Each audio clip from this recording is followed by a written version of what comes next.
Merci Thérèse. Et je profite avant que tu t'en ailles pour te remercier de m'avoir invité. Je me dis qu'un moment comme ça devrait être remboursé par la sécurité sociale. Parce que mettre un peu de zénitude dans l'époque que nous traversons, je pense que vous devriez tous pouvoir faire rembourser vos billets. Et les organisateurs, le budget. Et c'est intéressant de voir que la zénitude intéresse plus, semble-t-il, les représentants féminins que masculins. Donc merci aux hommes zen qui nous ont rejoints. Alors, effectivement, un petit voyage. Vous verrez quelques images, elles sont petites, et s'il y a besoin de les illustrer, je vous les illustrerai. Comme c'était un salon zen, j'ai cherché quand même une petite poésie zen pour démarrer. J'en ai retrouvé une que j'avais appris sans bien comprendre ce que j'apprenais quand j'avais 12 ans, c'est pour vous dire. Ça fait que quelques années que je commence à comprendre des bricoles dans ce machin. Et la première partie de cette poésie, c'était l'homme de tous les jours croit que les montagnes ne sont que des montagnes et les rivières que des rivières. Je pense que c'est à peu près ce que j'avais dans l'esprit, et c'est normal, je crois, pour tous les jeunes, dans les premières parties de l'existence. On voit ce que l'on voit, on croit ce qu'on nous dit, on regarde les choses, on va dire, telles qu'on nous les présente au premier degré. Donc, je vais vous raconter une première partie de vie au premier degré, et qu'est-ce qui s'est passé. Alors j'avais prévu de faire des ateliers quand Thérèse m'a demandé de venir, mais avec le Covid, j'ai limité. On va rester un peu sur une petite histoire pour rester dans les règles sanitaires. Voilà, donc je vais vous parler de cette première partie de vie. Donc comme l'a évoqué Thérèse, elle démarre en 85 en Colombie, donc un œdème pulmonaire, une montagne, la plus haute montagne du monde en bordure de mer, 5800 mètres d'altitude, à 40 km de la mer des Caraïbes. Et quand vous avez un œdème pulmonaire, il n'y a plus d'oxygène dans le sang. Donc vous êtes un petit paquet perdu dans la montagne, en train de vous dire, dans les 10% d'oxygène qui reste dans la tête, comment je vais me sortir de ce merdier. Pour être clair. Et j'ai eu la chance que des gens qu'on appelle les sauvages, archaïques, primitifs, sous-développés, autochtones, naturels, enfin la liste de qualificatifs pour des humains comme vous et moi qui respirent, qui aiment, qui mangent, qui chantent, qui ont de l'espoir et des tristesses, passe par là. Et malgré 5 siècles, on leur a quand même on les a un peu ennuyés quand même depuis 5 siècles, et encore la gentillesse de s'occuper d'un touriste et de le mettre sur une mule, de lui attacher les pieds sous le ventre de la mule pour le redescendre, le soigner et lui sauver la vie. Donc c'est comme ça que je rencontre ces Kogi. Ce seraient les derniers héritiers des grandes sociétés précolombiennes du continent sud-américain, et non pas latino-américain, parce que c'est comme si on disait Algérie française aujourd'hui, ça ferait un drôle d'effet. Donc plutôt sud-américains, qui n'ont pas eu de rupture historique depuis 4000 ans. Alors évidemment, comme je suis toujours dans l'homme de tous les jours croit que les montagnes ne sont que des montagnes et les rivières que des rivières, je n'ai pu m'intéresser qu'à ce que je voyais. J'imagine comme les premiers ethnologues qui regardent et qui regardent ce que les sens, la vue, l'intellect leur disent. Et alors quand même, quand ils m'ont soigné, sauvé la vie, que j'ai retrouvé un peu de forme, je me rappelle, c'est des agriculteurs, donc ils sont souvent dans les champs, comme les nains avec Blanche-Neige, ils partent dans leur truc, puis ils reviennent le soir, soigner Blanche-Neige. Je crois que c'était drôle, non? Bon. Blanche-Neige. Et donc, je vais mieux, je sors de ma hutte, où il m'avait mis pour me soigner, et je vois devant la hutte, c'est une grande hutte qui fait 6 mètres de diamètre, devant la hutte, je vois des tomates cerises. Vous voyez comment c'est, les tomates cerises, petites tomates d'apéro, là. Et je me dis, c'est ballot, parce que ces tomates cerises sont des tomates rampantes sur le sol, donc les fruits, les tomates qui touchent le sol, pourrissent. Je me dis, ils sont ballots, ces Indiens, ils n'ont pas l'air de savoir cultiver les tomates. Donc me voilà parti dans la forêt chercher des tuteurs, et j'ai passé toute l'après-midi à redresser tous les plants de tomates. Il y en avait bien une trentaine. Et donc quand les Indiens sont redescendus de leur champ et qu'ils m'ont vu finir de redresser mes plants de tomates, je devrais être content quand même. J'ai bien bossé. Et là j'entends un Indien qui me dit qu'est-ce que tu fais? Je cherche une manière un peu délicate de leur exprimer que je les forme à la culture de tomates. Et il y en a un qui me dit mais en fait, tu sais, si on a mis ces tomates comme ça à l'entrée de la porte, enfin devant la hutte, c'est parce qu'elles génèrent un tanin très très fort qui empêche les insectes d'entrer. Donc si ça t'embêtait pas de remettre tout comme tu l'avais mis au début, là, ça nous arrangerait. Donc là, l'étudiant qui sortait de grandes écoles, où on lui avait dit « tu vas faire partie de l'élite de la France ». Alors, première fois, c'est surprenant, écoutez, donc tu te retournes. Puis comme on vous le répète tout le long de la formation, l'élite de la France, elle finit par y croire. Et là, l'élite de la France, elle s'est pris, comment dirais-je, une petite leçon de choses. Si tu écoutais un peu, aucune allusion à des situations politiques par ailleurs vécues, mais si tu écoutais un petit peu, peut-être que ce serait plus juste la réponse que tu pourrais apporter dans ta relation. C'est intéressant comme leçon de choses. Alors, il y en a eu plein, je n'ai pas voulu les faire toutes, mais on se rend compte que dans la relation à l'autre, il y a plein d'apprentissages, mais bref, vous devez le savoir, autrement vous ne seriez pas ici. Et alors au moment de les quitter, je leur demande qu'est-ce que je peux faire pour vous remercier. Comme sympa, vous m'avez sauvé la vie. Et ils me parlent de leur montagne, depuis l'arrivée de Christophe ou de ses coéquipiers, hein, ça n'a pas été terrible. Donc depuis 1524 jusqu'à aujourd'hui, c'est les pilleurs de tombes, c'est les exploitants de bois précieux, c'est la guérilla, c'est la mafia, c'est les routes, c'est le tourisme, c'est les mines. Il y a 357 projets miniers en ce moment. Enfin, en plus, avec le Covid, comme ils ont eu 5 mois de confinement, bah, ça s'est accéléré, quoi. Enfin, voilà, bref. Nos amis en pyjama là, sont coincés au milieu. Ils sont obligés de remonter vers les zones d'altitude pour se protéger. Et donc, ils perdent peu à peu 70% des terres basses de la montagne face à la colonisation. Et donc, ils me disent, si tu veux vraiment nous remercier, aide-nous à retrouver nos terres ancestrales, celles qu'on s'est fait piquer depuis l'arrivée de Christophe. Moi, j'étais jeune, hein, je vous rappelle. Pas de problème, je m'en occupe. Je vois pas le problème, d'ailleurs. Je me suis même demandé comment une telle injustice a-t-elle pu durer si longtemps. Et donc, en 97, il m'a fallu un peu de temps, accident en 85, association en 97, j'ai créé, et nous avons créé, je n'étais pas tout seul, évidemment, une association dont l'objet, c'est collecter des sous, avec ces sous, identifier des terres, les racheter et les rendre. Voilà. On s'est dit que le meilleur truc à faire, c'est de répondre au plus vite à leurs demandes et sans floriture, on va dire. Et bizarrement, ils ont tellement été habitués à ce qu'on trahisse leurs paroles qu'ils ont mis 20 ans à me croire. Donc ça fait à peu près une trentaine d'années maintenant. Les 15 premières années, ils me disaient « c'est quoi ton arnaque ? C'est quoi ton truc ?» Tellement on n'a jamais... Ils m'ont montré une fois une liasse de papier comme ça, comme Lucky Luke, hein, signé par plein de gouvernements, évidemment jamais respectés. Donc là, ils se disaient « tu vas nous demander quelque chose ». Mais au bout de 15-20 ans, ils ont vu que non, que ça continuait. Et on est arrivé à ce qui est peut-être le plus délicat et le plus magnifique entre des humains, c'est la confiance. Parce que s'il y a de la confiance, tout est possible, on peut créer des choses. Donc maintenant, il y a une complicité qui fait, tenez-vous bien, pour des Indiens, ils ont un peu de sous du gouvernement, pas énorme.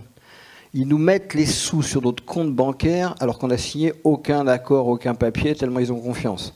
Et avec ces sous, on peut mettre cet argent dans un dossier et le multiplier par 2 ou 3 en allant chercher d'autres financements. Donc des Indiens qui mettent leurs sous sur les comptes d'ONG étrangères, alors qu'ils n'en ont pas beaucoup, ça veut quand même dire qu'ils ont à peu près confiance, quoi. Bon, ils ont eu tort, on a tout piqué. Non, je rigole. Je rigole. Voilà, donc aujourd'hui, on a réussi à racheter à peu près 2200 hectares. C'est pas énorme. Quand vous regardez sur une carte, vous pleurez. Mais quand vous vous déplacez dans la région, 2200 hectares, c'est au moins une vingtaine d'heures de marche pour faire vraiment une partie 2 jours, pour faire tout le tour. Quand on rachète les terres, on ne voit pas très bien, mais c'est complètement râpé, de la latérite, il n'y a plus rien, c'est abîmé. Et 10 ans plus tard, il y a une forêt tropicale avec sa diversité qui est revenue. Parce qu'ils ont toutes les connaissances pour remettre telle plante à tel endroit qui va attirer tel oiseau. Tel oiseau, dans ses fientes, il va ramener telle graine, donc ça va faire revenir tel insecte, donc tel insecte, etc. etc. C'est toute une trame de vie qu'ils remettent en place. Et au bout d'un moment, il y a les cours d'eau qui recoulent, ça c'est magique, les perroquets qui reviennent, voilà. Donc il y a quelque chose qui revit. C'est faisable et je pense que des ingénieurs agronomes auraient un peu de curiosité de leur demander comment ils font. Ils apprendraient, à mon avis, énormément de choses. Et alors, au milieu de ces terres, on les rachète dans une vallée. Ils ont fait une découverte. On a trouvé les ruines d'une société précolombienne, donc de leurs ancêtres. C'est-à-dire que quand ils reprennent ces terres, ils reprennent les lieux sur lesquels leurs ancêtres vivaient avant la conquête. Donc je pense que c'est un cas unique au monde, sans faire de jeu de mots, un cas unique au monde, non ? Ouais, bon.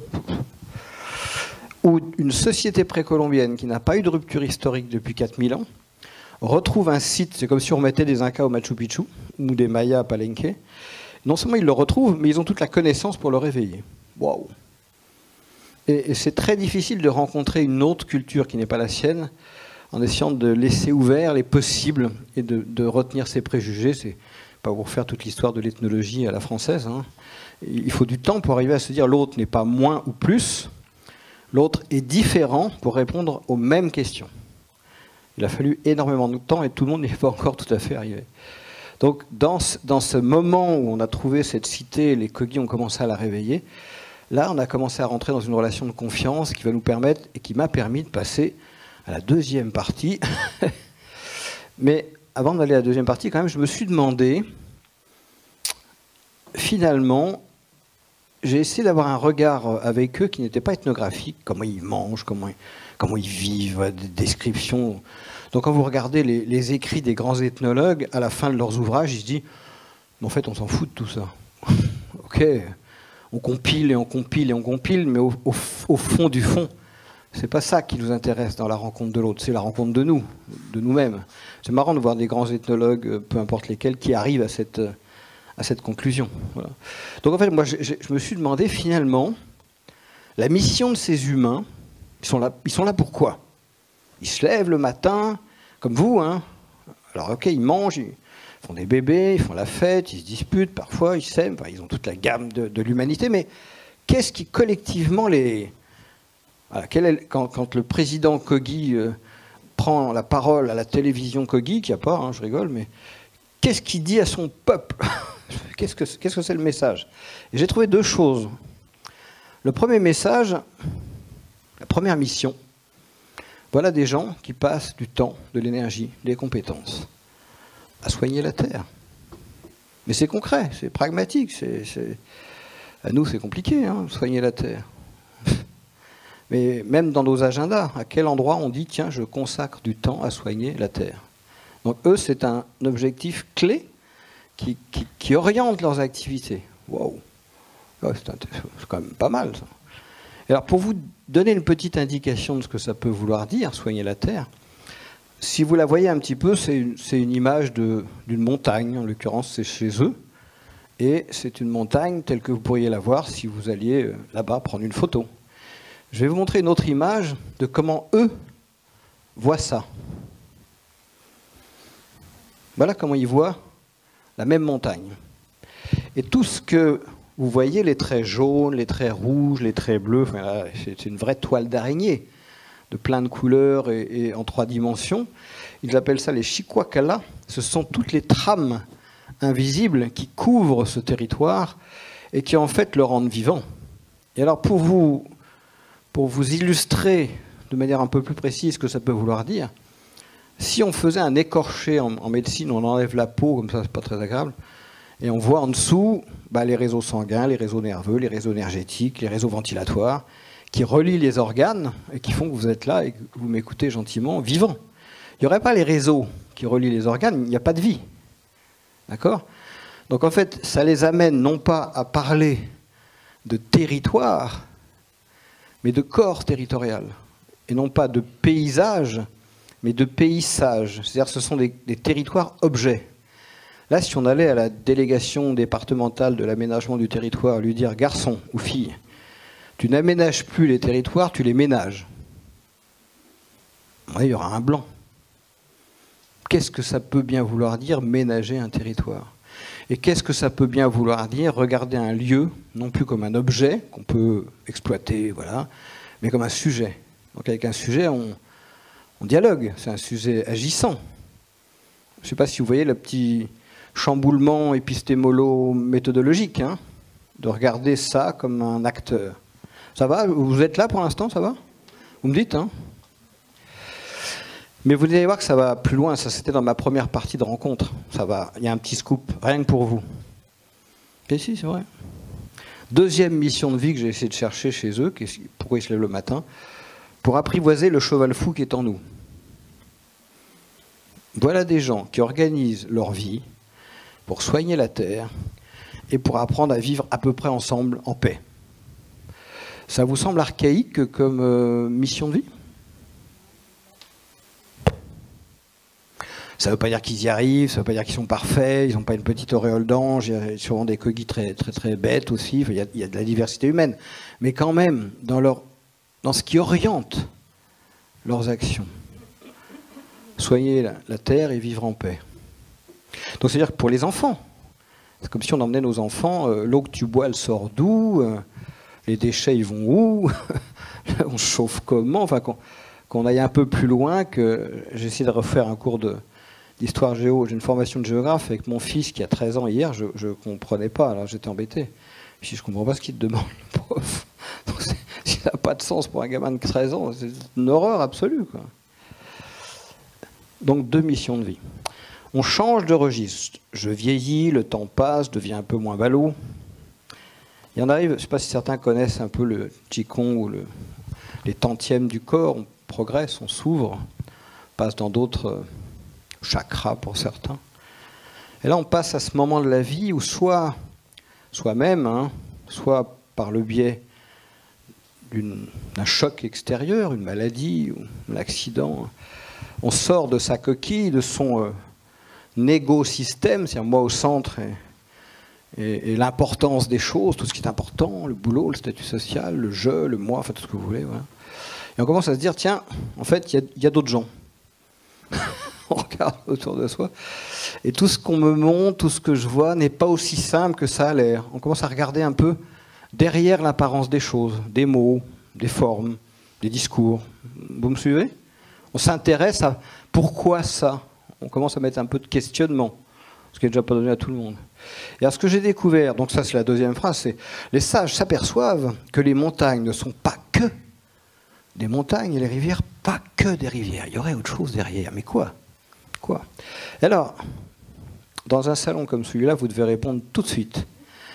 Quelle est la différence essentielle, fondamentale, qui structure 2 modes de pensée entre une société dite traditionnelle, comme celle-là, mais il y en a d'autres, et une société dite moderne comme nous?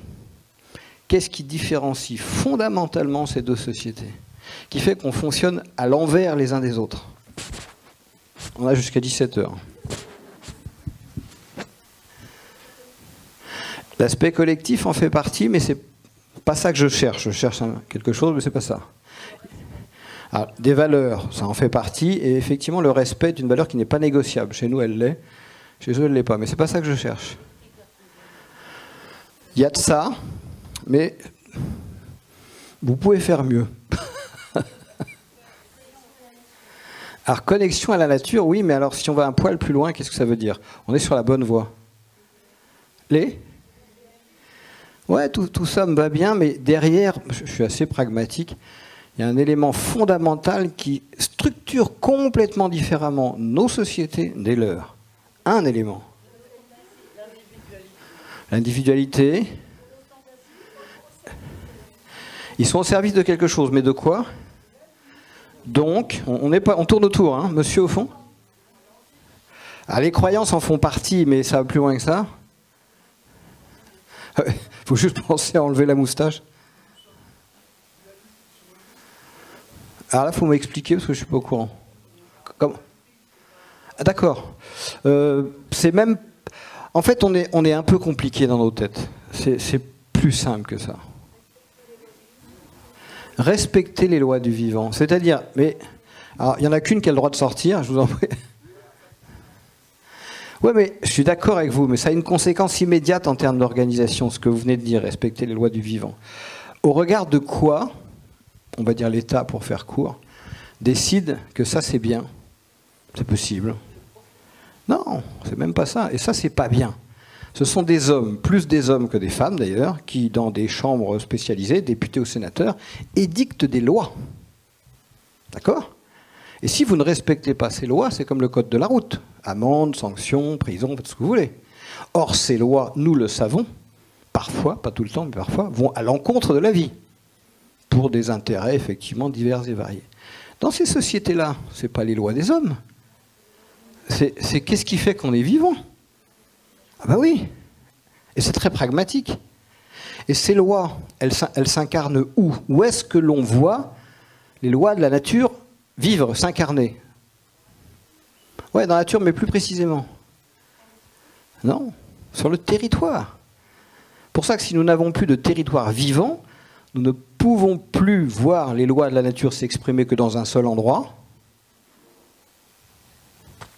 Soit, il ne nous reste plus que ça. Nous les portons en nous, ces lois.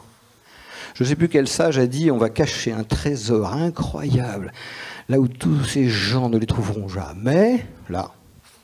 Parce que nous sommes avant tout des êtres vivants.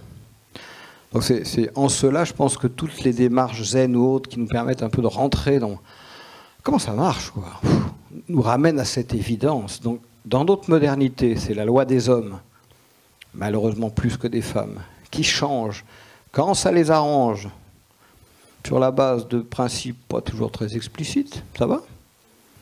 Dans les sociétés dites traditionnelles, contrairement à ce qu'on a dit, l'anarchie, c'est pas le désordre. L'anarchie, c'est ni Dieu ni maître, mais la nature. Regardez les textes anarchiques, Bakounine ou Reclus. C'était pas alors je ne parle pas des gens qui sont partis dans la violence anarchiste, je parle des textes fondateurs. On refuse les lois des hommes faites par les hommes qui défendent des intérêts souvent particuliers pour essayer de retrouver les lois de la nature et de regarder comment on va se mettre en harmonie avec elles. Sachant qu'un grand géographe français mort en 1905 avait dit, une jolie phrase je trouve, qui dit « L'homme c'est la nature prenant confiance d'elle-même ». Prenons conscience de ce que nous sommes, parce que nous aurions une mission incroyable, c'est d'en avoir conscience. Ah, déjà, imaginez le job, quoi. Ça va, vous me suivez? Donc là, on est en référence à une loi, un ensemble de principes qui demandent de l'humilité. Parce que aller sur l'océan Atlantique un jour de tempête et dire toi ma cocotte, la nature, on se calme, quoi.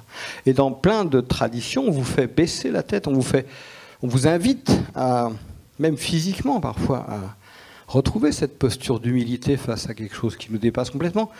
On ne travaille, je crois, aujourd'hui que sur 95% de l'univers, parce que c'est de la matière... Sur 5%, pardon, le reste, c'est de la matière noire qu'on ne connaît pas. Je crois, hein, je parle sous le contrôle de gens qui connaissent mieux que moi. Donc on travaille sur quoi? On n'en sait rien. Puis la vie, elle est arrivée comment sur Terre? C'est quand même un grand mystère, tout ça. Ça devrait nous mettre très très calme, très très zen. Oh. Alors, ils ont un corpus de lois, de principes qu'ils appellent les lois de C. Et quand on farfouille dans beaucoup de traditions, on trouve ce même référentiel de principes de vie. Alors qu'est-ce qu'il pourrait y avoir? C'est là qu'on a travaillé avec Marie-Hélène, c'est dire finalement, ça pourrait être quoi ces principes si on essaie de les mettre des mots dessus? Parce que ce sont ces principes qu'ils respectent. On l'a trouvé 9. Et c'est intéressant de se dire que quand on les conscientise, un petit peu, hein, en soi, autour de soi, bah du coup, ça devient plus fluide dans nos vies. Et du coup, ce même géographe parle de période de progrès. Progrès social, progrès de bien-être, progrès de santé, même progrès économique. On a eu des périodes dans l'histoire comme ça. En Andalousie, par exemple, dans l'an 1000, sous un califat, semble-t-il, éclairé. Il y avait les orthodoxes, les catholiques, les juifs, les musulmans, bon, tout ce petit monde. Si vous connaissez un peu l'Andalousie, ils avaient parfois un seul lieu de culte pour accueillir les différentes traditions. Tiens, je t'ai mis les clés derrière la porte, pense à fermer, à passer un coup de balai. Wow. Ah bon? Mais alors le verset 6, parce que moi dans la soutrate, c'est pas comme ça. What's the problem? Quand la différence est une richesse. Et il y a eu des temps de l'histoire, on ne va pas les faire tous, où ça a été possible. Donc lui, il parle de temps de progrès, pas progrès au sens transformation de la matière, hein, plus vite, mais de progression de la qualité d'être ensemble humaine, puis des violents temps de regret dont je ne vous ferai pas la liste, parce que... Donc on n'est pas dans cette idée d'espèce de progrès linéaire, cumulatif, je pense qu'on en est tous convaincus. On progresse dans la transformation de la matière, mais dans la capacité à se faire confiance, à se parler, à créer du sens et à se marrer ensemble, c'est chaud. Hein. Bon, on va pas, le slide suivant peut être effrayant, donc on va le passer vite. On va pas il y en a 9. Si vous le voulez, ils sont dans le livre. Vous pouvez arracher la page qui vous intéresse pour pas acheter de livre, il n'y a pas de souci. Ou sur un site. Voilà. On va pas les regarder tous, on va en prendre un ou deux quand même comme exemple pour voir qu'est-ce que ça peut vouloir dire. Et on va prendre un ou deux exemples à travers 3 champs que je trouve aujourd'hui intéressants. Le premier champ, c'est finalement connaître Comment nous savons ce que nous savons? Bah oui. Parce qu'au nom de ce que nous savons, nous déployons des politiques, des actions, des ça c'est bien, ça c'est mal, des normes, des croyances, des machins, des bidules, mais à aucun moment on s'interroge, ça vient d'où? Ou c'est rare. Qui plus est dans le domaine scientifique. On ne va pas refaire l'histoire, mais il y a eu des grands moments, il y en a un qui a dit « Oh, la Terre, elle est peut-être ronde. » Ah, hop, ciao. Ça a été compliqué pour se dire « Elle est peut-être ronde. » Pas si simple que ça. Le deuxième champ qu'on va regarder, c'est finalement, à travers ces principes, qu'est-ce que ça nous ouvrirait pour faire société, qui reste la question clé, quoi. Comment toi et moi, on n'est pas pareil, mais on peut quand même passer du bon moment. Ça peut être faisable, quand même, ce truc-là, si tu fais un effort. Moi aussi. Non, mais je veux dire, on doit pouvoir y arriver, quoi. C'est pas que... Et puis le troisième registre, c'est qu'est-ce que c'est que grandir en humanité? Ça veut dire quoi aujourd'hui? Tellement... J'ai écouté un sketch aujourd'hui, hier, je sais plus quoi, parce que maintenant il y a plein de sketchs qui circulent partout, là, où il disait, maintenant les vérités, c'est comme un spray, chacun a la sienne et on s'en prend plein la figure. J'aimais bien l'image. Enfin bref, voilà, bon bref. Alors on va explorer un peu le connaître. Comment je sais ce que je sais. Et le connaître, un jour, on emmène deux Kogi à l'Observatoire astronomique de Londres, le vieil observatoire qui est au centre de Londres. Et deux astrophysiciens, le directeur du labo et un Américain qui était là, disent bon oui, pourquoi pas discuter avec ces Indiens, ils ont l'air sympas. Mais de quoi? Pour qu'on ait un objet d'échange. Donc ils mettent sur la table une photo d'un satellite qui s'appelle Hubble, je ne sais pas si ça vous dit quelque chose, en limite d'atmosphère terrestre. En fait, c'est un gros appareil photo, pour faire court, qui fait des photos sur des temps de pause de 12 heures, ou 13 heures, ou 10 heures, peu importe, pour aller capter ce qu'on appelle des étoiles pâles, qui sont très très loin, au fond du système solaire, donc on ne voit pas de la Terre. Vous me suivez? Donc c'est un peu coquin de la part de nos deux scientifiques suivants, et Zozo en pyjama, ils n'ont pas de satellite. Donc ils mettent les photos un peu... Qu'est-ce qui va bien se passer? Et là, un des chamans dit, ça et ça, c'est des étoiles qu'on ne voit pas de la Terre, et nous avons une grille de classification de 1 à 9 pour toutes les étoiles qu'on ne voit pas de la Terre. Oh, il y a eu un blanc. Tu peux retraduction, please, parce que... Qu'est-ce qu'il dit? Comment ça? Les étoiles qu'on ne voit pas de la Terre, mais comment il fait? Comment pouvait-il connaître l'existence d'une étoile particulièrement pâle dont nous avons découvert l'existence grâce à cette image profonde du Hubble Space Telescope? Après plusieurs minutes de questionnement, j'ai appris que les Kogi connaissent l'existence de nombreuses étoiles qui ne peuvent se voir à l'œil nu. Perturbant, ça. Des étoiles qui seraient classifiées par catégorie sur une échelle de 1 à 9. Il était en train de nous parler d'une étoile dont il connaissait l'existence sans jamais l'avoir observée. Alors ça, c'était la fin était rigolote. Bien qu'il soit facile de rejeter les propos d'un chaman, n'importe quoi, il a bu, il a trouvé un article de presse la veille, enfin, on peut envoyer ça où on veut. Mamou, c'est un peu chaman, Shibulata nous a évoqué l'existence d'une connaissance supérieure.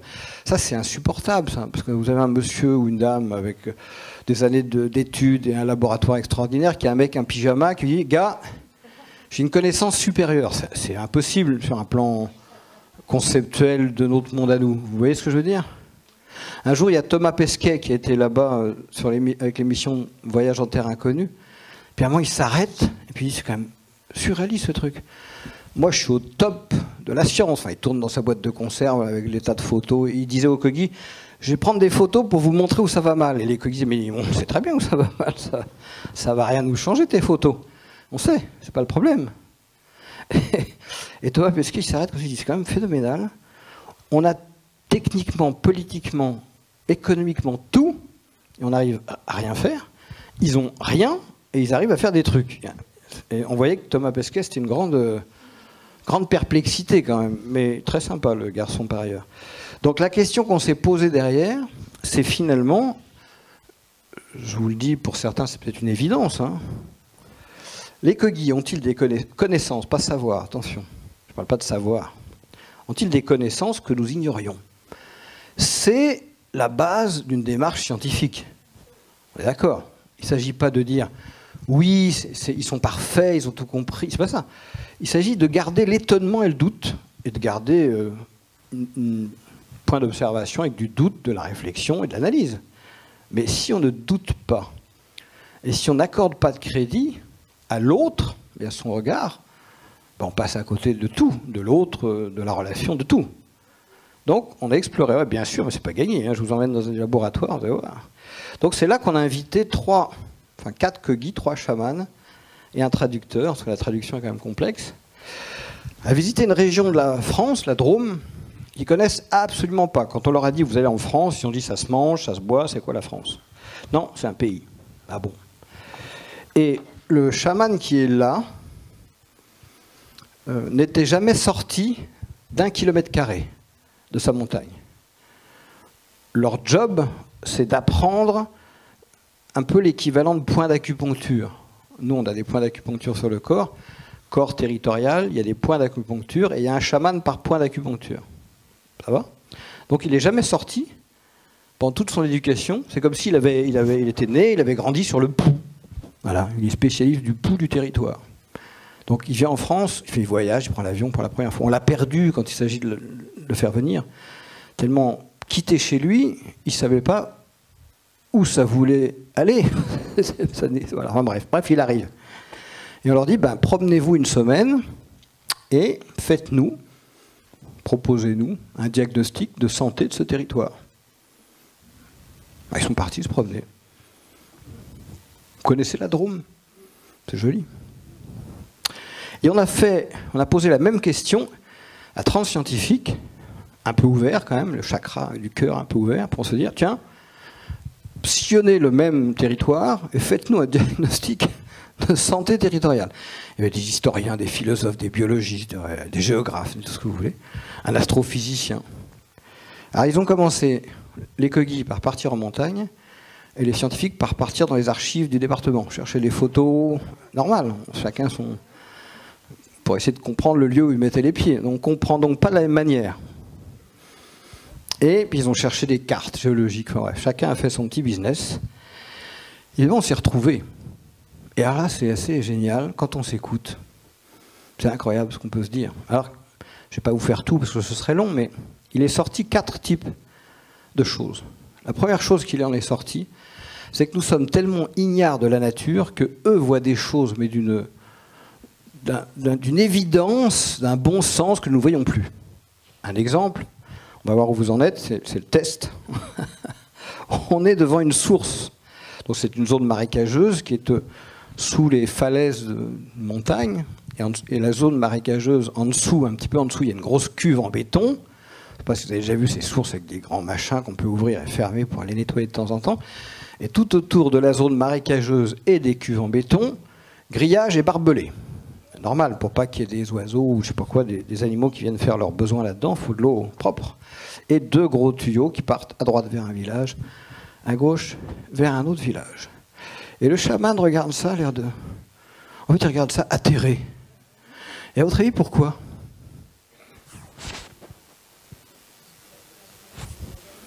Parce que la source est emprisonnée. Oui, mais c'est même pas le problème. Un grand moment de silence s'installe dans les sous-sols de l'espace Champéret.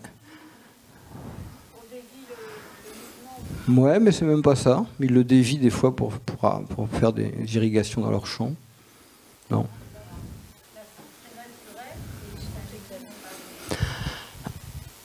Refaites-la. Et le chaman a effectivement demandé, mais les animaux, ils font comment? Les chevreuils, les lapins, tout ça, ils n'ont plus le droit de boire? Qui a décidé de prendre 100% de l'eau? Pourquoi vous n'avez pas fait juste une petite dérivation pour qu'ils puissent boire? Mais c'est même pas une question d'accéder à l'eau, c'est pire que ça. S'ils n'ont pas à boire, qu'est-ce qu'ils vont faire? Ou ils vont mourir de soif, ou ils vont s'en aller, ils n'ont pas d'eau. S'ils s'en vont, ou s'ils meurent, tout l'écosystème risque de s'effondrer, puisqu'ils participent de l'écosystème. Donc si ça se trouve, dans 30 ans, il n'y a plus d'eau, quoi. Ou 40 ans, il n'y a plus d'eau. But de con. C'est tout un champ. Je ne vais pas rentrer dedans, mais c'est du bon sens, quoi. Quand on y réfléchit, c'est pas très compliqué. Nos anciens savaient des choses comme ça, mais nous, on perd tout ça à une vitesse très rapide. Après, il y a des choses qui sont sorties du registre du savoir. C'est-à-dire des choses sur lesquelles les scientifiques ont pu dialoguer avec eux. Ah oui, on est d'accord, tac, tac, tac, tac. Exemple, la Drôme, c'est une région de reforestation en pin d'Autriche. C'est très érodé. à l'époque de Napoléon III, ils ont mis en place des grandes démarches de régénération forestière, très volontaristes, avec du pin noir, parce que ça pousse vite, sur des sols difficiles, secs. Mais ça a un problème, c'est que ça acidifie les sols.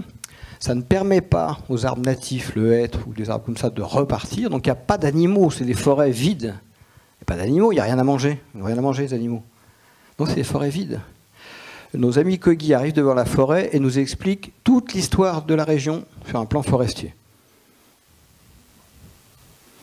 Alors, le naturaliste qui était là a dit, bah oui, c'est exact, mais moi j'ai mis 10 ans à apprendre ça à l'école. Comment il fait, lui? Mais là, on est encore dans des registres. Observation, un arbre acide, on voit bien que le sol n'a pas de repousse d'autres arbres. On peut encore trouver des passerelles sur ce registre. Puis un troisième registre dans lequel on est rentré, où les Kogi nous ont dit des choses sur le territoire. Voilà. Il était sec. Un exemple, on passe devant deux montagnes, de même altitude, 1200 mètres chacune. Ils disent, on sort de la forêt, elles sont à, je sais pas, 1 kilomètre de distance, comme ça. La montagne de gauche, c'est la montagne qui est en charge de la cristallisation de l'eau en neige. Elle est connectée avec les montagnes. Et la montagne de droite, c'est la montagne qui est en charge de la cristallisation de l'eau en sel. Elle est connectée avec la mer. Je me rappelle avoir noté, très bien, parfait. Et on continue. Et je suis revenu 1 an plus tard sur cette zone, où vit une amie avec ses parents depuis très longtemps, et elle connaît mes histoires avec les Indiens. Elle me dit, alors t'en es où? Je lui raconte cette histoire. Elle me dit, mais de quelle montagne tu me parles? Bah, la droite. Elle me dit, tu sais ce que c'est cette montagne? Puis bah non, c'est un tas de coquillages. C'est-à-dire, c'est pas qu'il y a des fossiles, c'est que c'est un tas de coquillages. Et sa maman l'emmenait chercher les coquillages, enfin des colliers, je sais pas quoi, quand elle était gamine. Donc elle m'a montré dans la piste qu'ils ont ouverte, il y a des coquillages, mais alors que l'autre non. Et je vous passe les détails de toutes les petites infos qu'ils nous ont données sur le territoire. On se dit, mais puisque les informations précédentes sont exactes, il n'y a pas de raison qu'ils nous racontent des sornettes sur la suite. Voilà, je vous le fais court. Et le dernier registre, modalité de travail, ils nous ont dit, mais comment, là ça touche les fondements de nos sociétés modernes, comment voulez-vous qu'on comprenne quelque chose si on continue à segmenter les savoirs? C'est-à-dire prendre un corps, ou une maladie, ou enfin un problème physiologique, sans avoir une approche de mode relationnel, alimentation, sommeil, enfin, tout ce qu'on connaît quand on vient dans des lieux comme ça, ben on soigne le symptôme. On prend pas ben c'est pareil pour un territoire. Il dit, si vous n'avez pas un climatologue, un géologue, un je sais pas quoi, un historien qui peut dont le dialogue va faire sortir quelque chose, vous ne comprendrez jamais rien au territoire. Je vous rappelle qu'on a affaire à des sauvages, archaïques, dégénérés, j'en passe les meilleurs. Alors, en fait, qu'est-ce qu'il y a derrière? Ça, c'est assez étonnant. Parce qu'on se dit, ok, ils ont ces savoirs, mais comment font-ils tout ça? Et sur quoi c'est basé? Vous connaissez le chou romanesco? Ça vous dit quelque chose? Qui serait produit à côté de Rome, je crois. Donc c'est souvent un exemple qui est pris pour illustrer effectivement les théories des fractales. C'est-à-dire qu'un chou est composé de petits choux qui ont les mêmes formes et les mêmes caractéristiques, mais à une échelle moindre. Et les fractales, c'est phénomènes et formes identiques, mais sur des variations d'échelle dans le temps et dans l'espace. Ça va? Et c'est découvert il n'y a pas très très longtemps, hein, par un mathématicien. Et quand on continue à creuser, par le registre de la science, on trouve ce truc, assez rigolo, je trouve. À gauche, vous avez une goutte d'eau, de savon, une bulle de savon, pardon, qui doit faire entre 10 et 15 cm. Et puis, bon, la photo fait qu'elle a une certaine esthétique, on va dire. Et à droite, vous avez un cyclone. Donc là, c'est une échelle de 10-20 cm, et là, c'est une échelle de 200 km.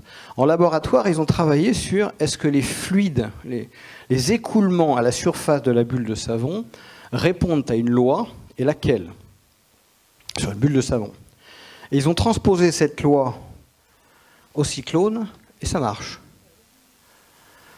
Alors pour nous, c'est peut-être évident, j'entends une dame qui dit ben oui, mais pour eux, c'est une découverte. Et ils se sont dit comment est-ce possible qu'une loi fonctionne? Donc, on avance tout doucement sur la fractale. Et alors quand on continue le raisonnement, les Kogi, je pense, ne fonctionnent que comme ça. C'est-à-dire à partir du moment où ils ont accès à quelques lois fondamentales, je vais vous dire comment, en fait, ils regardent le monde par l'autre côté. Je ne sais pas si cette expression vous parle. Nous, on va regarder les formes visibles incarnées, diverses et variées. Eux, ils vont regarder qu'est-ce qui donne ces formes. Ils ne s'intéressent pas à l'expression, mais si on prend les termes goethéens, c'est le miroir inversé, on s'intéresse à un rêve commun, Guénon, plein de gens ont été cherchés. Y a-t-il un socle commun derrière? Ben oui, il y a un socle commun. Et là, on rentre dans un truc assez phénoménal, enfin moi que je trouve phénoménal. Hein. C'est à peu près tout le temps pareil, sur les mêmes principes, mais à des échelles différentes, temps ou espace. Vous me suivez? Un peu plus, là j'ai un petit doute. Ouais. Alors, est-ce que vous avez déjà entendu parler d'un truc qui s'appelle la Pangée? Non, oui. Il y a 200 millions d'années, rappelez-vous, quand vous étiez jeune. 200 millions d'années. Il y avait un continent initial qui était sans doute plutôt en zone tropicale, qui regroupait tous les actuels continents en un seul bloc, qu'on a appelé la Pangée. 220 millions d'années, on ne chie plus à cet ordre de grandeur. Voilà. Et puis en 220 millions d'années, tout ça se déplace par centimètres, 10 cm, 8 cm. C'est ce qu'on a appelé la théorie des plaques tectoniques. Les plaques se déplacent et font les continents tels qu'on les connaît aujourd'hui. Ça va toujours ? Est-ce que vous avez une idée de quand est-ce qu'en Europe on découvre cette théorie ? 1911. C'est un climatologue qui commence à regarder les cartes. On dit, tiens, l'Afrique, ça a l'air de rentrer dans les Caraïbes. Il élabore ça. Bon, passe la guerre, qui met un peu le bazar. 1963, théorie des plaques tectoniques est formalisée. Il y a des plaques qui flottent plus ou moins, des parties qui vont sous les autres. Voilà, tout ça se déplace. Tout ça est mouvant. La théorie est vraiment validée dans les années 90. C'est pas très vieux, hein, où maintenant elle est plus trop discutée. Dans la Drôme, les Kogi nous parlent de la Pangée qu'ils appellent Ashquickeld. Comment tu sais ça, toi? Comment tu sais ça? Garçon. Continuons le raisonnement. Et il nous en parle avec des âges qui nous correspondraient aux époques géologiques et qui, eux, vous allez voir, correspondent en fait à des moments d'apparition de la vie. C'est-à-dire que quand vous prenez un petit spermatozoïde, qui est votre vrai papa, hein, qui a gagné de haute lutte le passage pour arriver à rencontrer Madame Levule, et qui font la première cellule matrice, la première cellule mère, qui va rentrer dans l'embryogenèse et se diviser, en fait, dans leur esprit, les 9 mois, l'organogénèse, c'est l'installation des organes, ça va ? Ben, la Pangée, ce serait la cellule mère, et le déplacement des continents, ce serait les organes. Chaque continent aurait une fonction organique.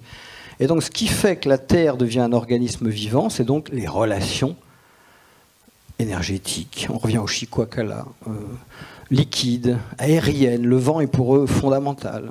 Tout ce qui permet aux fonctions d'être liées. Et aujourd'hui, quand on regarde dans la presse ou dans les livres, il y a un livre qui est sorti il y a un mois. Et si la Terre avait des émotions? Et puis un article dans la revue Science et Vie qui est « Et si la Terre respirait ?» Donc on se rend compte qu'on commence tout doucement, par l'approche scientifique encore lointaine, à intégrer ce que eux pratiquent depuis 4000 ans. Waouh!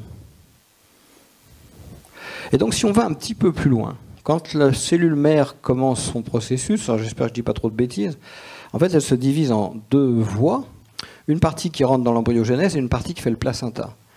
Et en fait, le placenta est un organe, semble-t-il, qui n'a une durée de vie que de 9 mois. Puis après, effectivement, le bébé arrive et le placenta n'a plus d'utilité.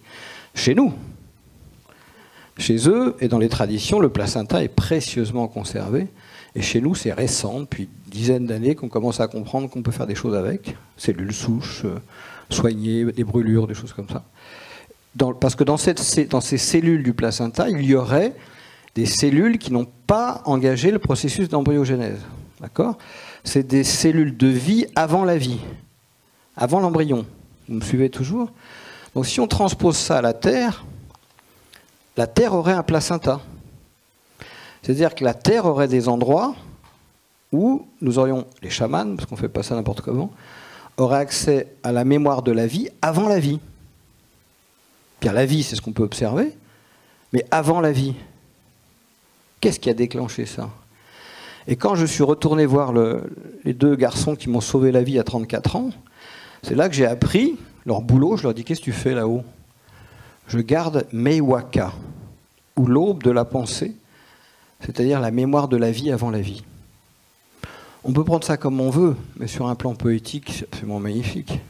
Et ça, c'est un boulot, vous vous rendez pas compte, si on ne garde pas ça, alors c'est dans leur vision des choses, le monde va s'écrouler. Donc, effectivement, dans notre association, on essaie de les soutenir, ce nom de Dieu. Garder la mémoire de la vie, on se dit que ça vaut la peine. Faire un petit effort. Ça va sur le... En fait, ça ouvre, on n'a pas beaucoup de temps, donc je ne vais pas m'étendre, mais les potentiels de réflexion que ça ouvre sont phénoménaux. Mais il reste un troisième registre. On va continuer quand même un peu sur le vivre ensemble. Pour rappeler, le premier registre, c'est comme on sait ce que l'on sait. Le deuxième registre, on y est, c'est faire société. En fait, on se rend compte que si on repasse toutes les questions d'une société à la lueur de ses principes, à l'éclairage de ses principes, ça réouvre des manières de faire société complètement novatrices. Qui ne sont pas novatrices au sens où elles n'ont jamais existé. On les remet à l'ordre du jour dans un contexte différent. Alors c'est donner du sens, c'est vrai pour nous, c'est vrai pour les Kogis, c'est vrai pour les Touaregs, c'est vrai pour les Vénitiens, c'est vrai pour les New-Yorkais, c'est vrai pour tout le monde, du sens. Gérer un conflit, on a tous connu des moments où on se dit oh, animer une équipe, alors en fait ça voudrait dire faire des choses ensemble, voilà, c'est des questions universelles. Alors, si on les regarde à la lumière d'un ou deux principes, par exemple, je ne sais pas si vous la voyez, cette image, le 2, c'est le Tao. Hein. On est là dans une question fondamentale d'évolution de société. Quand deux personnes se rencontrent, deux altérités, qu'est-ce qu'elles font? Elles ont globalement 4-5 voies de réponse. La première, c'est... Et on voit qu'en ce moment, c'est quand même pas mal à l'ordre du jour. Hein. Crédit militaire, tout ça, c'est l'altérité, c'est quand même pas terrible. La deuxième réponse qu'ils ont, c'est le mur. On n'a jamais construit autant de murs sur la planète depuis les années 70, c'est-à-dire l'autre, je le tiens à distance. La troisième réponse qu'ils ont, c'est la loi. Là, quelqu'un, un État, un dictateur, un gouvernement qui dit c'est comme ça. Voilà. Il en reste une quatrième, c'est comment faire de l'altérité de la création, de la richesse. Parce que vous aimez les huîtres. Vous avez déjà mangé des huîtres pour les pauvres huîtres? Quand vous mettez un filet de citron dessus, vous vous rappelez comment elle... Donc il y a certaines altérités qui... en fait, tout le job, c'est comment faire que ça s'ouvre, quoi. Donc c'est un principe scientifique, hein. Dilation, rétraction. Qu'est-ce qui ouvre l'autre pour qu'un dialogue créatif puisse être envisagé? Alors, on ne va pas rentrer dans les méthodes, les outils, vous en avez plein partout, là. Et si on regarde concrètement ce que ça veut dire, une réunion, vous en avez tous vécu des réunions, vous dites mais ça va durer combien de temps ce truc? Ça sert à rien, ça fait 3 fois qu'on dit la même chose. Vous voyez ce que je veux dire? Comment ils font une réunion? Ils en ont. Il y a une personne qui s'occupe de la méthode de travail. Comment on va bosser ensemble? Une autre personne qui s'occupe du contenu de la réunion. De quoi va-t-on parler? Une troisième personne qui va voir si ça permet de prendre des décisions. Et une quatrième personne qui est un étudiant qui regarde si on ne fonctionne pas trop mal.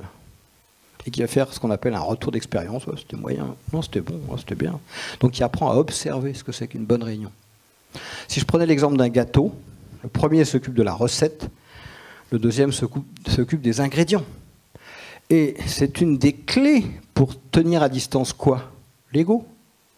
Prise de pouvoir, c'est toujours ça. Hein. Donc voilà des gens qui ont mis en place des dispositifs basés sur le 2, processus contenu, pour essayer de dépasser les prises de pouvoir et tout ce qu'on connaît largement dans nos réunions. Autre exemple. Ils sont plusieurs fois venus en France, les Kogis, et il y a un truc qui les étonne.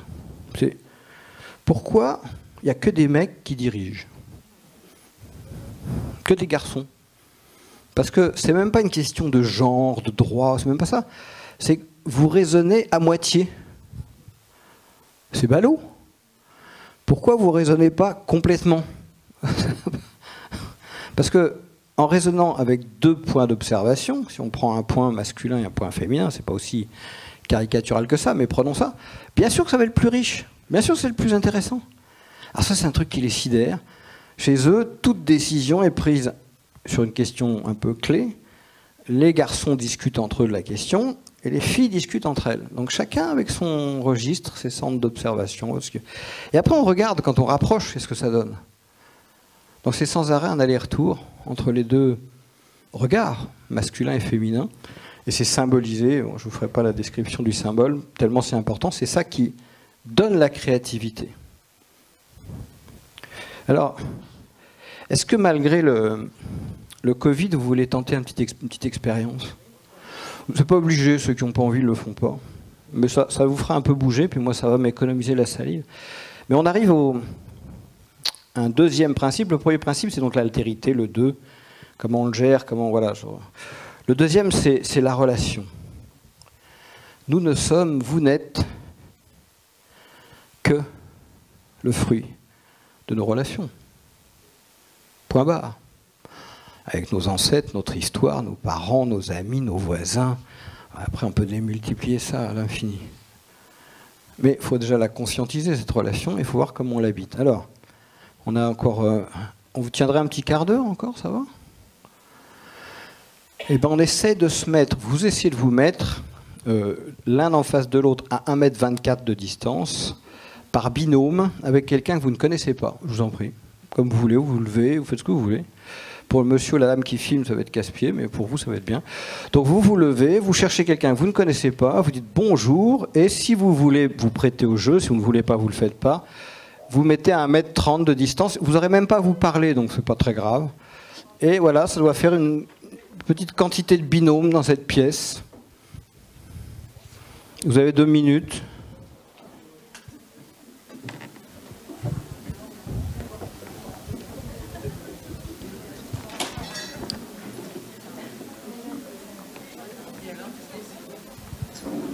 J'attends que tout le monde ait son binôme. Est-ce que tous ceux qui ont envie de jouer ont un binôme ou une binôme? Voilà la proposition. Alors ceux qui n'ont pas envie de jouer, ils regardent, c'est pas très long. Nous allons explorer ce qui fonde la vie. Rappelez-vous les Chikwakala, les relations à la surface du globe. Rappelez-vous que nous ne sommes que le fruit de nos relations. Et dans nos relations, 20%, semble-t-il, enfin un faible pourcentage passe par le mot et la parole. Tout le reste passe par le corps et le regard. Donc, les binômes ferment les yeux, s'ils veulent bien. Ils ne s'endorment pas, mais ils ferment les yeux. Vous fermez tous les yeux, si vous voulez bien, sans vous endormir. Et je vais vous proposer, quand je vous le proposerai, et je vous rassure, ça ne durera pas trop longtemps, quand je vous le dirai, pas avant, vous ouvrirez les yeux pour découvrir cet autre qui est en face de vous. Et vous vous regarderez avec le plus de bienveillance possible, en silence. Êtes-vous prêts pour ce petit voyage ? Je vous en prie, ouvrez les yeux et regardez-vous en silence pendant 1 minute, pas forcément dans les yeux parce qu'on louche un peu, mais autour du regard, quoi, autour du haut du visage, en essayant de faire augmenter ou varier votre intention de bienveillance pour cet autre qui sans doute, a quelque chose de vous.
Vous allez arriver à la fin de votre petit voyage. Je vais vous laisser un petit temps, si vous le souhaitez, pour échanger entre vous. Vous remercier peut-être de ce petit voyage sur qu'est-ce que vous avez vécu, tout en respectant la distance de 1,24 m. Donc un petit temps pour partager vos sensations, impressions de ce voyage en silence. Entre vous, si vous le souhaitez.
Alors on pourrait parler encore longtemps, j'imagine.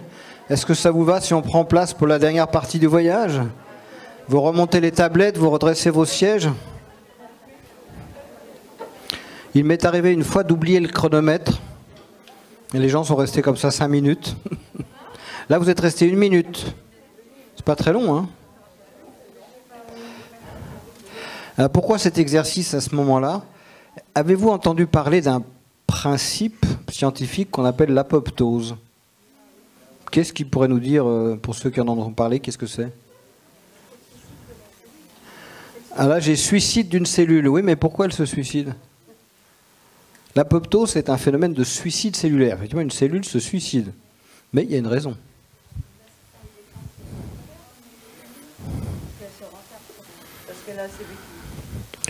Ça peut peut-être être ça, mais là, c'est pas ça que je cherche. Ah, on se rapproche de quelque chose. Elle se sent plus utile, mais pourquoi? Non. Apoptose, phénomène de suicide cellulaire lorsque les cellules n'ont plus d'informations sur leur utilité. Je la refais. N'ont plus d'informations sur leur utilité. Tout parallèle avec une grande entreprise de télécommunications, chez qui ça ne s'appelait pas l'apoptose, mais la mise au placard pour faire partir 12 000 salariés en 2006 puis en 2009, peut être envisagé. C'est-à-dire que si, en tant qu'être vivant, vous n'avez pas de l'information qui vous reconnaît, qui vous donne une place, un rôle, qui vous regarde vraiment, ben vous n'êtes pas bien. Et c'est pas moral, il faut dire bonjour, c'est pas ça, c'est physiologique. Donc, effectivement, ce que nous appelons une loi, un principe, on ne va pas dire une loi, scientifique, quand on voit les Kogi passer beaucoup de temps dans le relationnel, tout d'un coup, ça éclaire que c'est pas juste parce que ils n'ont rien à faire, parce que c'est vital pour la qualité du collectif que de passer du temps à se regarder vraiment, ou à se rencontrer vraiment. Et là, je ne vous fais pas le dessin sur vers où nous emmène notre société de modernité, vous le savez. Donc apoptose, et la définition exacte, une cellule qui ne reçoit plus de messages de son système sur son utilité s'autodétruit. Je vous laisse un peu décanter parce que ça dit tellement de choses. On arrive au 3e registre de mon petit poème zen. Mais le saint sait que les montagnes ne sont que des montagnes et les rivières que des rivières. Il y a un proverbe, je ne sais plus qui l'a dit, qui dit « Si tu cherches un maître, ou une maîtresse peut-être, aligne-les sur le long d'un mur et celui qui rigole, c'est le bon. » Donc c'est à quel moment on arrive à une posture de vie où on va arrêter de prendre pour être capable de recevoir. Là, il faut un petit changement, là. Et pas donné à tout le monde.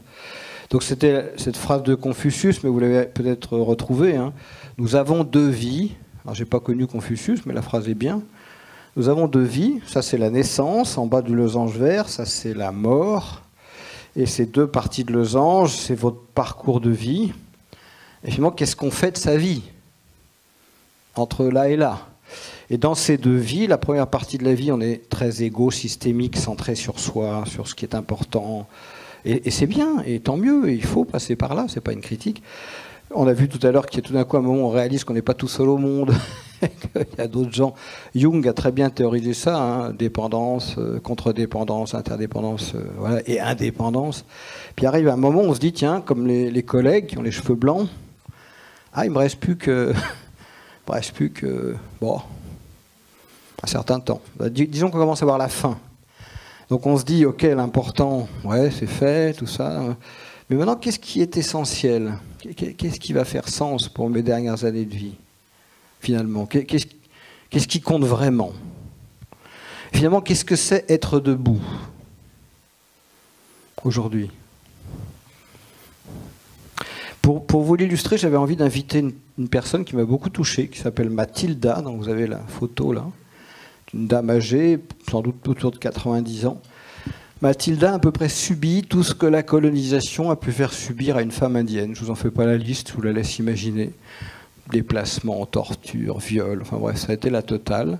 Elle habitait dans un village autour de 2000 mètres d'altitude, puis au bout d'un moment avec ses parents, c'était tellement insupportable, cette relation aux autres que nous leur proposions, qu'ils ont choisi de fuir par la montagne et d'aller se réfugier un peu plus loin, où ils essaient de recréer leur culture. Et quand j'ai rencontré Mathilda, j'étais venu faire un film pour Arte. Donc il y avait 2 caméramans, un drone, tout ça. Et je lui dis, mais ça vous... le bruit, tout ça, ça vous fatigue pas trop? Et sa réponse, quand des personnes, des êtres vivants dialoguent et se rencontrent avec respect et humilité, ça me remplit de joie. Waouh! Après tout ce qu'elle a vécu, elle accueille... Je ne sais pas comment vous le recevez, mais quoi d'autre? C'est une main sur une épaule, c'est un verre d'eau quand t'as soif, enfin, c'est des trucs tellement basiques. Finalement, après quoi on court? Un moment d'humanité. Et après tout ce qu'elle a subi, elle pourrait dire les étrangers, ça va quoi. On a donné. Elle peut encore nous accueillir. Et les Kogi sont encore prêts, si on le voulait, à dialoguer. Pourquoi vous croyez qu'ils viennent en France? Parce que, mais si vous saviez, on a essayé de vous expliquer, vous nous avez envoyé au plot, on a essayé d'apprendre l'espagnol. Pour eux, apprendre l'espagnol, ça voulait dire envoyer des jeunes dans des orphelinats religieux. Donc ils étaient obligés d'apprendre l'espagnol avec la Bible. C'est pas leur tasse de thé, mais c'était le seul moyen qu'ils apprennent notre langue pour essayer de nous parler. Alors derrière ces gens-là, il y a des chamans, on va pas faire un... qui s'appellent les mamas pour les garçons et les sagas pour les filles, et qui ont, par exemple Miguel qui est ici, c'est un nom espagnol, c'est pas son vrai nom, a passé 18 ans dans le noir pour apprendre son métier de chaman. Parce que ces lois, ces principes, effectivement, vous l'avez évoqué, ne s'apprennent pas là, mais s'apprennent là. C'est de la, on pourrait dire c'est de la résonance, mais c'est de la résonance, c'est un entraînement de 18 ans, c'est un ascétisme terrible. Si des gens vous disent j'ai été chez les Kogi, je suis chaman, j'oserais pas, parce que c'est incroyable le boulot que ça demande. Lui, je lui ai demandé, Miguel, t'as fait 18 ans? Il m'a dit non, j'ai fait 19 parce que la dernière année j'ai merdé, ils m'ont fait redoubler. Il m'a l'air de vous dire qu'ils ont un humour incroyable, incroyable. Ils ont ces qualités. Centrage, ça bouge pas, quoi. Rien ne semble pouvoir. Ah, pourtant, ils pourraient. Hein. Conscience, bah oui, on ne va pas faire une théorie sur la conscience, mais avoir conscience de ses gestes, de ses actes, de ce qu'on dit, de ce qu'on fait, enfin tout ça, quoi. Voilà. Discernement. Oh là là là. Il y aura presque un stage d'une semaine par mot, là. Donc on va s'arrêter là. Il y en a quand même un que je vais prendre un petit peu plus, c'est humour, parce que je trouve que c'est le plus important. On peut tous dire, pour peu qu'il y ait un peu d'humour, qu'il ne soit pas une attaque personnelle, non, qu'il soit au contraire une capacité de prendre du recul sur soi. Et on est invité au Quai d'Orsay avec 2 Kogi. Vous voyez, le Quai d'Orsay, c'est au bord de la Seine. C'est là où la France reçoit les délégations. C'est bien, c'est joli, hein, très très joli. Et donc, il nous avait, je ne sais pas si vous avez déjà vu, il y a 2 grandes portes, des grands portails qui donnent sur la Seine pour vraiment les délégation sérieuse. Donc, ils nous avaient ouvert un grand portail, nous montâmes 2 Kogi pieds nus, tout ça pour arriver dans le hall de réception, avec les lustres, enfin tout ça. La France. Bonjour monsieur, bonjour madame. Nous rentrons dans la salle d'accueil des délégations. Ça m'avait marqué, parce qu'il y avait une grande table immense, et tout au milieu de la table, un jus d'orange et des gâteaux. Mais alors, il aurait fallu s'allonger sur la table pour les sortir. Je soupçonne qu'il y a eu de la poussière sur les gâteaux, mais ça c'est peut-être de la mauvaise intention. Donc, comment voulez-vous... Enfin bref. Donc, les Kogi racontent leur situation, et les gens qui nous accueillent, c'est eux qui le prononcent, parlent de génocide. C'est un génocide. C'est pas un mot anodin. Et ce jour-là, il y avait une équipe de télé, donc c'est des gens du Quai d'Orsay qui parlent devant une équipe de télé publique en parlant d'un génocide. C'est quand même pas rien. Bon, et alors qu'est-ce qu'on peut faire? Eh bien, remplissez un dossier au bureau 627B, s'il est bien rempli, vous aurez un peu d'argent, puis voilà. Enfin, à peu près comme ça la réponse. Bon, nous sortons de la salle, on se retrouve dans le hall d'honneur, et puis là, merci monsieur, c'était formidable, merci madame, c'était génial. Et là, essayez d'imaginer un Kogi pieds nus qui s'en va comme ça sur le côté. Il voit un magnifique canapé avec un gros polochon, avec des pompons dorés, et il prend le polochon et il s'en va vers la sortie. Alors ça, c'est un grand moment intéressant, parce que la dame à qui je disais au revoir, je vois les yeux qui suivent le polochon, elle dit, mais qu'est-ce qu'il fait ce con, il s'en va avec le polochon. Et le garde républicain, à qui on n'avait sans doute pas dû dire, si les invités partent avec le mobilier, qu'est-ce que je fais? Donc il avait les yeux qui tournaient, et l'autre, il part vers la porte. C'est puissant, ça, ce truc. Et là, je me dis, oh là là, mais qu'est-ce qu'il nous fait?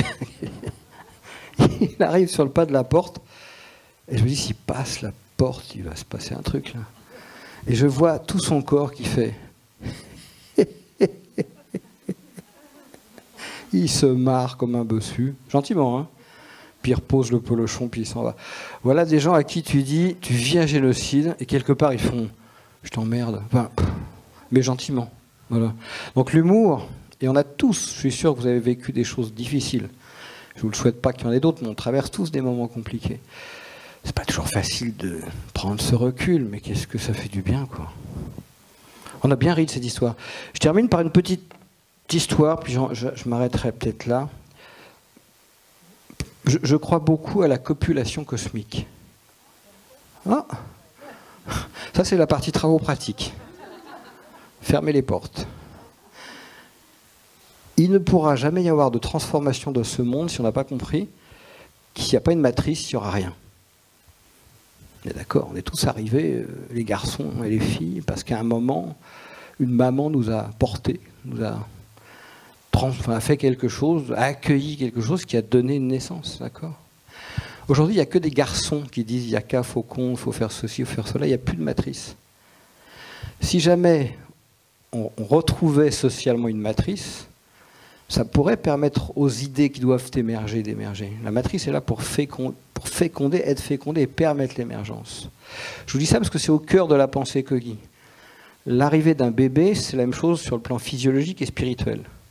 Il faut recréer ces espaces-là, on ne les a plus. Mais quand vous saisissez ce qui passe pour le rendre possible, tout est possible. Tout est possible. Un exemple, je ne dis pas que c'est le seul. Hein. Un jour, il y a une baronne belge qui m'appelle au téléphone et qui me dit « Venez me voir à Bruxelles ». Baronne belge, Bruxelles, très bien, je vais la voir. Elle m'invite dans son salon, elle s'en va 5 minutes, elle revient avec 2 grandes caisses en bois, comme ça, en carton. Elle me dit de les ouvrir. J'ouvre, et dedans, il y a 18 pièces en or, valeur 450 000 €. Et elle me dit, prenez-les et rendez-les aux Indiens. Là, tout de suite, je m'en vais avec. C'est quand même surprenant.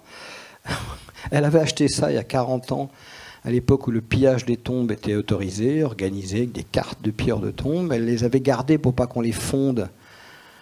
Pour garder, mais elle ne savait pas quoi faire de ça. Et quand elle a appris que je travaillais avec ces Indiens et que on pouvait leur rendre ces objets, elle m'a dit ramenez-les. Alors là, il y a une information qui arrive, hein, si je reprends l'exemple, parce qu'on peut faire la matrice. Ouais. Et quand vous vous ouvrez au possible, c'est marrant, il y a un garçon qui faisait la mini transat en 6,50 m qui traverse l'Atlantique en solitaire, qui a accepté de porter cette idée. Il a mis sur sa voile Zigonesh, qui veut dire je te donne, tu me donnes, entrons dans la relation créatrice. Donc il a accepté que ces objets reviennent. Donc on a prévenu les Kogi. On a trouvé une plage sur laquelle sans doute les conquistadors ont dû arriver quelques siècles plus tôt. Donc la symbolique était étonnante. Quand on a vu le bateau arriver, waouh, revenir. Les Kogi se sont levés en disant ça y est. C'est très surprenant ce moment-là. Et puis je vous le fais un peu court, on a sorti les objets sur la plage. Il y avait l'ambassadeur de France en Colombie qui était là, qui nous a bien aidés, pour une fois je dois reconnaître qu'il nous a vraiment aidés. Donc il y avait la police colombienne pour éviter qu'il ait des soucis. Et il y avait un officier qui était là, et qui a vu cet attroupement autour des objets en or. Donc il est venu regarder qu'est-ce qui suscitait cet attroupement. Et il a vu les objets, et il m'a regardé, il m'a dit « Oh, ils sont super bien imités, on dirait des vrais ». Il était absolument inconcevable que nous rendions ces objets à ceux à qui c'est même pas que ça leur appartient, c'est mais au-delà de ça.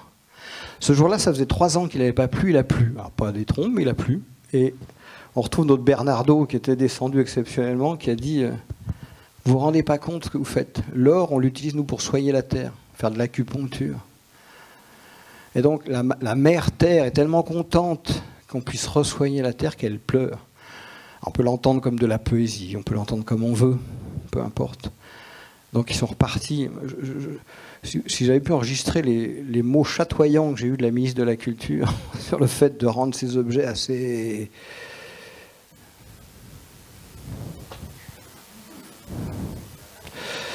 Voilà. Est-ce qu'on peut vivre sans nature? Je ne crois pas. Quand ils sont venus en France une fois, on était en voiture et on s'est rapproché d'un tunnel. Alors, ils étaient assis derrière moi et on se rapproche du tunnel et là j'entends un des deux cogis assis derrière qui fait en rentrant dans le trou dans la terre. Et à la sortie du tunnel, il y en a un qui me demande mais pourquoi vous faites des trous comme ça dans la terre? Je dis c'est pour aller plus vite, ça évite de faire le tour. Il y a un long silence et il me dit mais vous voulez aller jusqu'où plus vite? J'ai envie de vous laisser avec cette petite question. Et pour terminer, je voulais vous proposer un tout petit film. Ça vous va si on fait il fait 2 minutes? Ça le fait? En fait, c'est un petit film qui a à voir avec les cogis sans avoir à voir avec eux, mais qui pour moi parle d'eux. C'est-à-dire les principes qu'on n'a pas détaillés. On a vu un petit peu le 2, on a vu un peu la relation. Voilà, il y en a 9, si ça vous intéresse, vous pouvez les regarder. Quand on les vit, quand on les conscientise en soi et hors de soi, on retrouve un mot qui s'appelle l'enthousiasme. Vous connaissez la racine du mot enthousiasme? Alors c'est Dieu en nous. On va mettre un peu Dieu de côté parce que c'est un peu connoté. On va dire la vie en nous, quoi. Retrouvons la vie en nous. Donc je vais vous montrer 2 minutes d'image d'un garçon qui est chef d'orchestre en fait. Il est chef d'orchestre vénézuélien et il a fait partie d'une dynamique qui malheureusement maintenant est un peu à l'eau, si on peut dire ça comme ça. Mais bref, qui a été montée par Chavez, première époque. Alors c'est pas lui qui l'a créé, mais il l'a encouragé. Qui s'appelait El Sistema. Vous avez entendu parler de ça?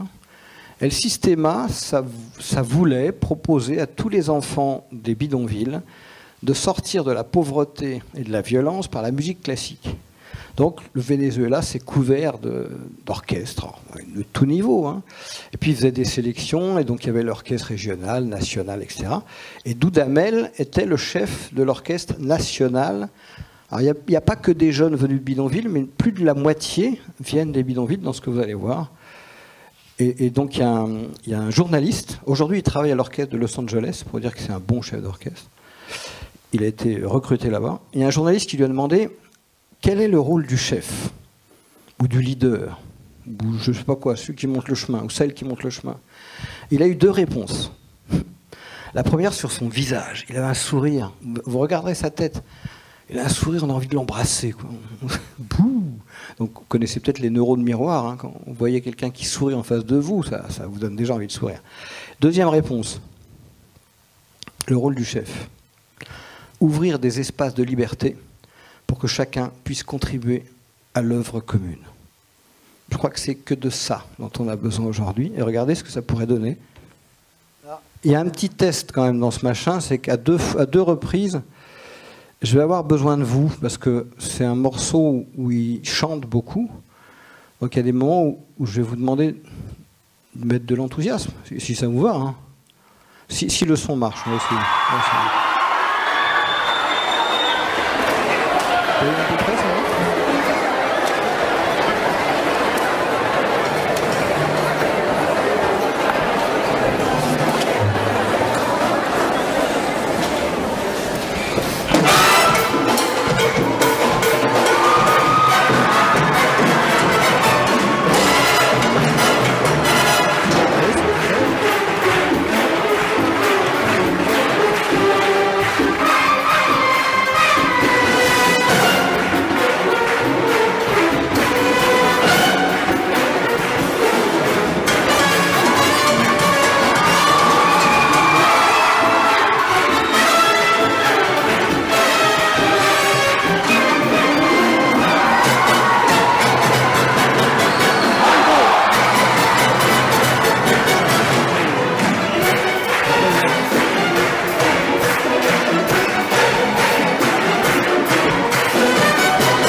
Kogi disent souvent que vivre, c'est danser sa vie.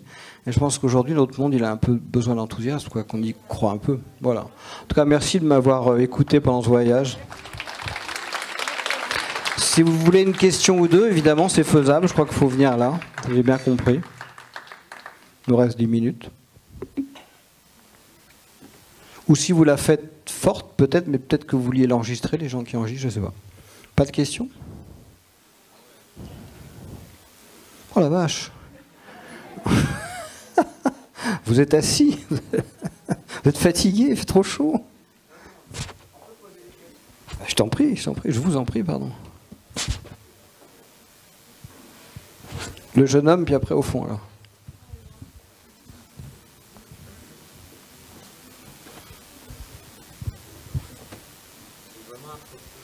Il n'y a pas de son, bah fais-le comme ça, faites-le comme ça. Ça y est, le son arrive.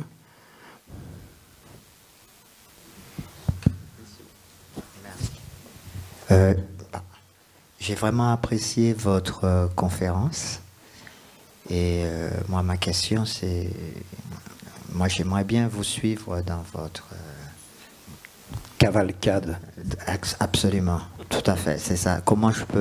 Qu'est-ce que je dois faire pour m'intégrer à votre processus? Moi, je suis dans le coaching, le développement personnel, et avec toutes les valeurs que vous évoquez. Donc, c'est aussi mon combat. Donc, voilà. Ah, il y a des petites lettres d'information, j'en profite, que notre présidente préférée a ramenées, si ça vous intéresse, pour avoir les contacts. C'est une manière de répondre à la question, pour qu'on reste en lien. La deuxième chose que je peux vous dire, c'est que avant le printemps, il y a l'automne et il y a l'hiver. Or, on pense qu'à l'automne et à l'hiver, la nature ne fait rien. Mais si, elle fait des choses. Et au printemps, elle se manifeste. Je ne peux pas vous en dire trop, parce qu'il ne faut pas aller trop vite, mais je pense que vous allez vite voir, si ça se passe bien, au printemps, se manifester quelque chose. Vous vous rappellerez ce jour, 5 octobre 2020, qu'on en a parlé ici. C'est le seul mois où il y a 2 pleines lunes. Je crois que c'est très rare. Hein. Le mois d'octobre. C'est le mois d'octobre, ça se déroule dans ce mois-ci. Donc il y a des choses qui se passent qui sont... Donc on va voir si ça fonctionne au printemps. Je pense que vous allez vite voir de quoi il s'agit. Si ça marche, si ça marche pas, ben, c'est pas grave. Si ça marche, vous verrez. Et si ça marche, ça va être une énorme matrice qui devrait nous permettre de nous retrouver tous pour faire des bêtises. Ça, c'est sur le long terme. Et sur le court terme, n'hésitez pas à prendre la revue. Il y a les téléphones, il y a les contacts pour qu'on reste en... Ah oui, il y a la revue. Voilà, oui. tout à fait. Tout à fait. Donc, il y a plein de choses que vous étiez en train de dire. J'ai même pas eu le temps de noter, mais pendant que vous passiez votre vidéo, j'ai trouvé ça vraiment très intéressant. Et je pourrais vous demander ça en particulier, mais j'aimerais avoir des conseils aussi dans ma... Là, tout de suite? Non, bah, pas on se voit après. Avec grand plaisir. Tout à l'heure, c'est Avec plaisir. Merci. Merci à vous. Vous aviez une question, je crois?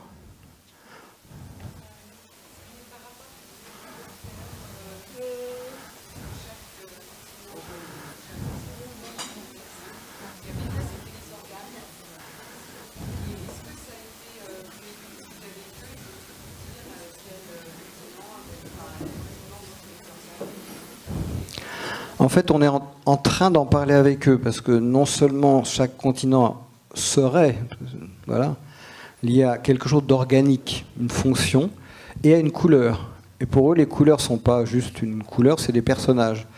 Et les couleurs reflètent quelque chose de l'organe. Mais tout ça, c'est long, mais on est en cours. En fait, on va réorganiser, si ça vous intéresse, en septembre 2021. On va faire venir plusieurs chamans et plusieurs scientifiques sur le cours du Rhône.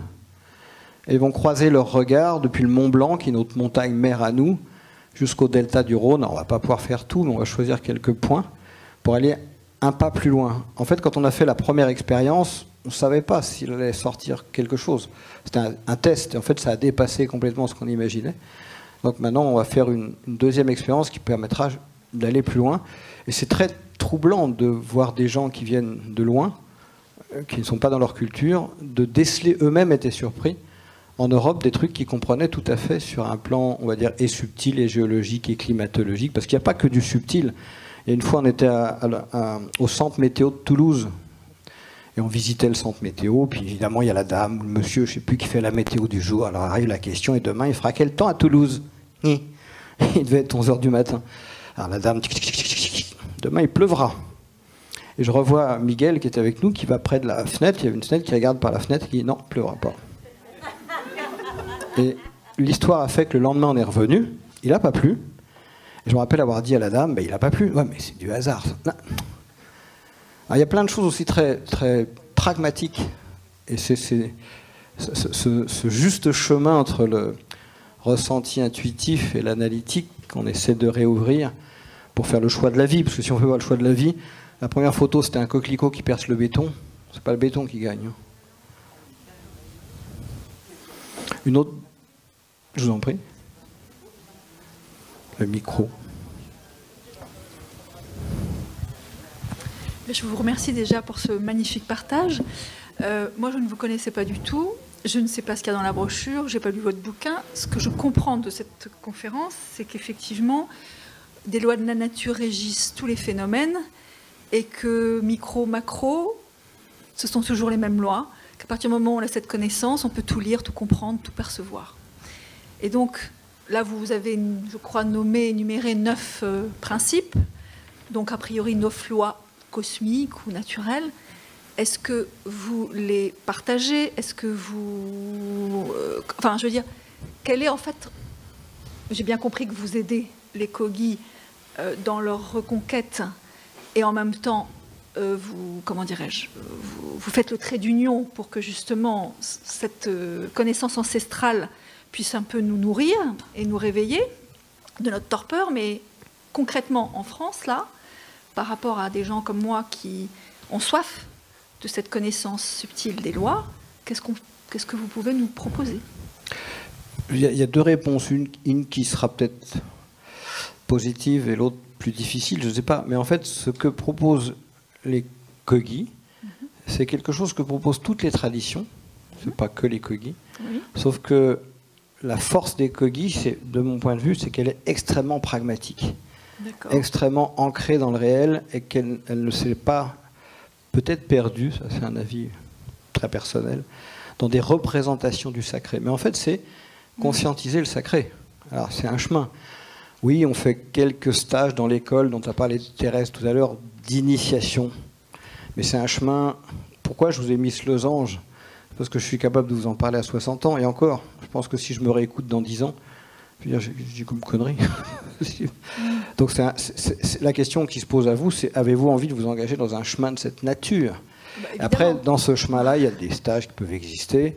Et il y a aussi des Indiens là-bas qui sont d'accord pour accueillir, une fois qu'on les a un peu sensibilisés, sur un territoire école. Je vois le président qui lève la main. Tu voulais rajouter quelque chose? Ah oui, les livres aussi. Ouais.